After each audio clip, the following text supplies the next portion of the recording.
देख रहे हैं हिंदराज.com, खबर वही जो आपके लिए सही। बिहार चुनाव का बिगुल बज चुका है, ऐलान हो चुका है। देश के प्रधानमंत्री से लेकर बिहार के मुख्यमंत्री तक अब उस चुनाव में नजर आएंगे वही पुराने पैकेज को दोहराते हुए जो 2015 को दोहराया था और 2010 को दोहराया था। लेकिन 2015 में लालू और नीतीश ने मिलकर जिस पैकेज का मुखालफत किया था, आज हो सकता है उसी पैकेज के जो प्रधानमंत्री ने 1.25 लाख करोड़ देने का बिहारवासी को वादा किया था, उस पैकेज को परिवर्तन के साथ हो सकता है कि बिहार के मुख्यमंत्री नीतीश कुमार उस पैकेज की सराहना करें। सवाल ये भी उठता है, जहां अगर आप बिहार की गलियों और गांवों और शहरों में घूमेंगे तो आपको लगेगा कि हो सकता है परिस्थिति बदल सकती है, पर आप अगर मैनेजमेंट को देखेंगे तो हो सकता है कि परिस्थिति साफ है कि कौन जीतेगा चुनाव, तो फिर इलेक्शन हो क्यों रहे हैं। जहां इस महामारी के कारण इस देश की एजुकेशन और हेल्थ पे इतना बड़ा चोट पहुंचा, वहीं चुनाव अपने तय सीमा पर हो रही है। तो क्या इस मानकर चला जाए कि देश में चाहे जितना बड़ा भी प्रॉब्लम आ जाए, चुनाव अपने वक्त पे हुआ करेंगे, चाहे सिस्टम जैसा भी चलता रहे 5 साल। हम आपको बात करने जाएंगे कि चुनाव कब से होंगे, आप लोगों को पता चल भी गया होगा, लेकिन चुनाव कितने चरणों में होंगे और कौन से चरण में कब नामांकन होगा और कब नाम वापसी होगी, इसके बारे में जानेंगे। 2015 में चुनाव कितने चरणों में हुए थे, तो आपको बता दें 2015 के चुनाव हालांकि सब कुछ सही था, तब 5 चरणों में हुए थे। 2015 में 12 अक्टूबर से लेके 5 नवंबर तक चुनाव हुए थे, 5 चरणों में हुए थे। 300 करोड़ का बजट चुनाव था, लेकिन इस बार का मामला थोड़ा अलग है। चुनाव के बारे में मैं बात शुरू करूं कि नीट की परीक्षा या फिर आज भी सेंट्रल यूनिवर्सिटी के जो एंट्रेंस नहीं हो रहे हैं इस कोरोना महामारी की वजह से, लेकिन चुनाव जरूर होगा। लेकिन उससे पहले बात करने से पहले आप मेरे पीछे वीडियो देख रहे होंगे, ये वीडियो है कल की। कल किसान आंदोलन कर रहे थे अपने मांग को लेकर, लेकिन इसी बीच बिहार के जन अधिकार पार्टी, जो बिहार के सांसद थे किसी वक्त में पप्पू यादव, उनकी पार्टी है, वहाँ बीजेपी और उनके कार्यकर्ताओं में भिड़ंत हो गई। पप्पू यादव, उनकी पार्टी का आरोप है कि हमारे लोग किसान के पक्ष में प्रदर्शन कर रहे थे, वहीं बीजेपी के लोग आके हमारे साथ गुंडागर्दी कर रहे थे। तो ये है बिहार का चुनाव का जो बिगुल बज चुका है। आपको कल एक छोटा सा नमूना आपको दिखा रहा था। हम बात करें कि इस बिहार के इलेक्शन में कुछ अलग बात है इस बार, वो अलग बात किसी और चीज़ को लेके नहीं। बिहार में आज भी आईसीयू की कमी है, बिहार में आज भी वेंटिलेटर की कमी है, स्वास्थ्य की कमी है, एजुकेशन की कमी है, सड़क नहीं है, गड्ढे में सड़क है या सड़क में गड्ढा है, आप बता नहीं सकते। पर इलेक्शन बजट 650 करोड़ से भी ज़्यादा है। वायरस के बजट में से 1/5 उसका बिहार इलेक्शन में खर्चा हुआ। यह है बिहार का इलेक्शन। क्या हम लोग नेताओं के इतने गुलाम हो चुके हैं या सिस्टम के कि जब चुनाव होगा और हम सब जोखिम डाल के जान में चुनाव में वोट करेंगे। इस चुनाव को इसलिए भी स्पेशल बना दिया जाता है कि इस चुनाव के आखिरी घंटा में कोरोना वायरस का मरीज भी मतदान कर सकता है। मतदान का अधिकार, घर से निकले मतदान करें, चाहे सिस्टम सही हो या ना हो, मतदान जरूर करें। जिस कोरोना व्यक्ति को यह पता नहीं कि उसका अगला मिनट कैसे होगा, वो आखिरी के घंटे में चुनाव को वोट कर सकेगा चुनाव में जाके। यह है बिहार इलेक्शन इस बार का।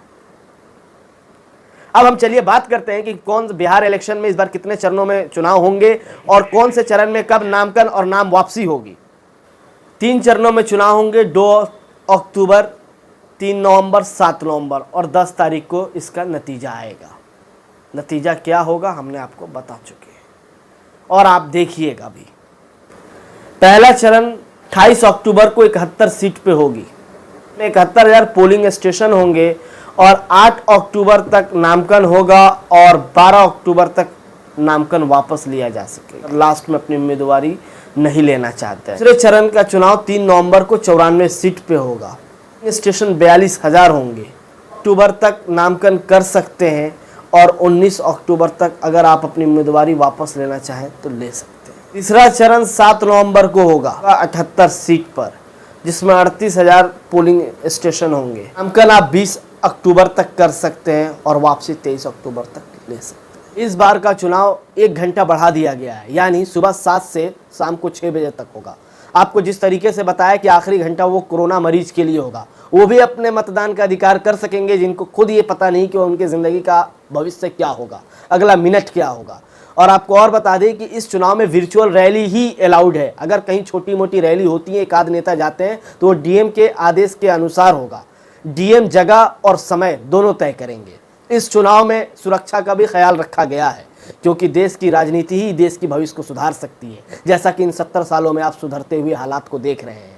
6 लाख पीपीई किट का इंतजाम किया गया है, 6 लाख मास्क शील्ड का भी इस्तेमाल किया गया है और 46 लाख मास्क का इस्तेमाल किया गया है। और इस भरोसे, इस महामारी में लगातार 90,000 रोज केसेस आ रहे हैं, वहाँ इन 46 लाख मास्क और 6 लाख पीपीई किट और 6 लाख मास्क शील्ड के भरोसे चुनाव होगा।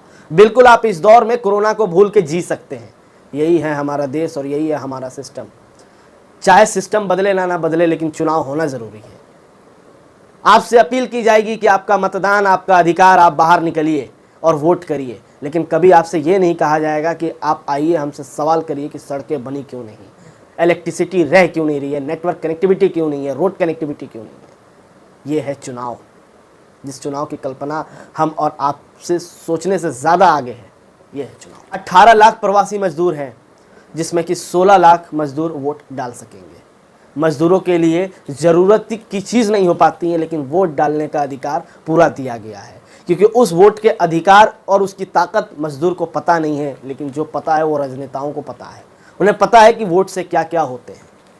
ये है हमारी देश की इस चुनाव की दुर्दशा, कि जो सही चीज़ गरीबों से और मजदूरों से छुपाई जाती है। इस बार का चुनाव 2019 के लोकसभा के चुनाव से ज़्यादा महंगा होगा।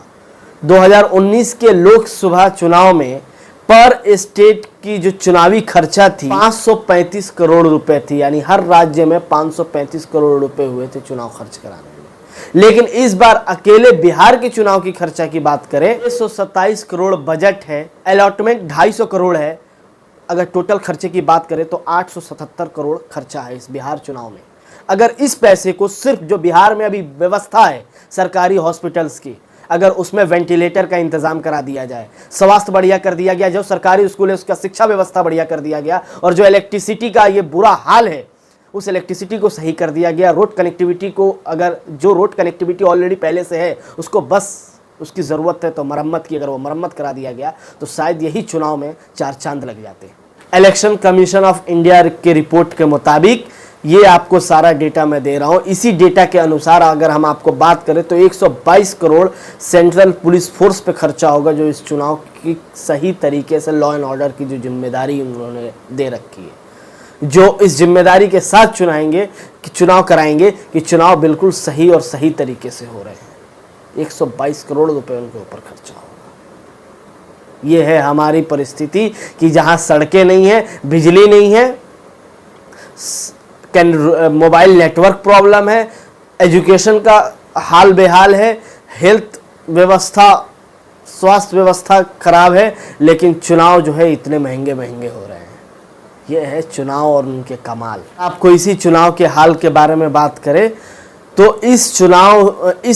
अगर इस चुनाव में अगर हम इस बात की बात करें कि इस बीच में जो लॉकडाउन लगा था, तो इस लॉकडाउन के दौरान 40 लाख मजदूर जो बिहार के 32 जिलों में लौटे हैं, उनको आज तक उनकी ज़रूरी बेसिक स्ट्रक्चर जो उनके लिए ज़रूरी है वो तक नहीं मिला। और हम उस बिहार चुनाव की बात करेंगे जहां पर विधायकों की कैरेक्टर अगर बात करें, उनके क्रिमिनल रिकॉर्ड्स की बात करें, association of democratic right and action watch report की बात करें, 240 विधायकों पर यह रिपोर्ट आई है कि 240 पर में से 1 पर मर्डर साबित है, 30 पर अटेम्प्ट टू मर्डर का केस है, 1 पर रेप का केस है, और बाकी 136 विधायक ऐसे हैं जिन पर कोई ना कोई किसी ना किसी तरीके का आपराधिक मामला है। अगर आप देखेंगे तो हर 2 विधायक छोड़ के तीसरा विधायक दागी है।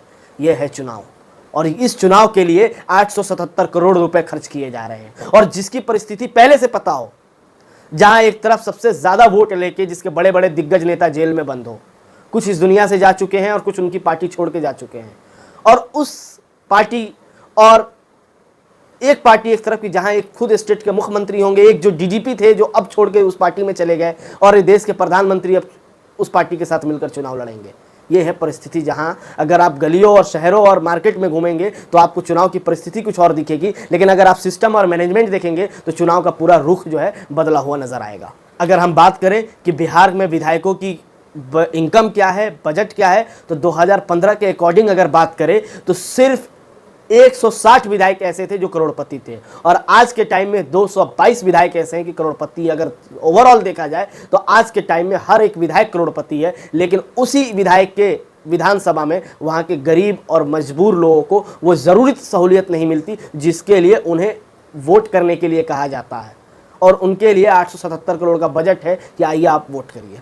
अपने देश की हेल्थ सिस्टम की बात करी जाए, WHO की अगर बात करी जाए, अगर WHO की रिपोर्ट के मुताबिक देखा जाए तो हर 1000 व्यक्ति पर एक डॉक्टर होना चाहिए। अगर अपने देश की बात करी जाए एवरेज तो 11,000 पर एक डॉक्टर है। अगर बिहार की बात की जाए 29,000 लोगों पर एक डॉक्टर है, और वहाँ का इलेक्शन अभी तक का सबसे महंगा इलेक्शन हो रहा है, 877 करोड़।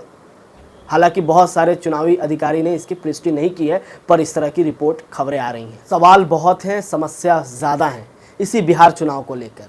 अगर हम बात करें तो इसी साल, और यही साल नहीं, हर साल कुछ नेपाल के पानी छोड़ दे जाने की वजह से, और कुछ बहुत सारी नदियों की वजह से, और कुछ बारिश की वजह से हर साल एक ही प्रॉब्लम, 16 जिले में 40 लाख लोग बाढ़ से प्रभावित रहते हैं, और उस स्टेट का चुनावी बजट है 877 करोड़। और उस स्टेट में एक विधायक, अपना एक कैंडिडेट जो भी उस चुनाव में इलेक्शन लड़ सकता है, 28 लाख रुपए वो खर्च कर सकता है चुनावी सभा में। 28 लाख, अगर वो बजाय 28 लाख के चुनावी प्रचार प्रसार में खर्च करने के अगर उस अपने विधानसभा के लोगों में खर्च कर देता, शायद नज़ारा कुछ और होता। आप जिस बिहार को खोज रहे हैं, सपनों का बिहार, वो बिहार तो आप भूल जाइए। 2015 में परिस्थिति कुछ और थी, 2020 की परिस्थिति कुछ और होगी। देखा जाए तो सिर्फ नेताओं की परिस्थिति बदलती है, जनता की परिस्थिति वही रहती है। आगे इस तरह की और खबरों को देखने के लिए आप हिंद राष्ट्र से जुड़े रहें, और अपनी राय कमेंट में ज़रूर देकर बताएं कि इस बजट पर और इस जो शिक्षा 28 जुलाई तक सारी एंट्रेंस एग्जाम हो जाना चाहिए, लेकिन उस वक्त कोरोना के केसेस भी कम थे, उसका हवाला दे के टाइम पर एग्जाम भी नहीं हुए लोगों के, और अभी तक नहीं हुए। लेकिन बिहार इलेक्शन है तो चुनाव तो होगा, क्योंकि नेता सबसे बड़ा है और जनता उसके नीचे। और चुनावी प्रचार में बताया जाता है कि जनता सर्वोच्च ऊपर है। आप क्या सोचते हैं कमेंट करके बताएं। आप देख रहे थे हिंदराष्ट्र.com, खबर वही जो आपके लिए सही।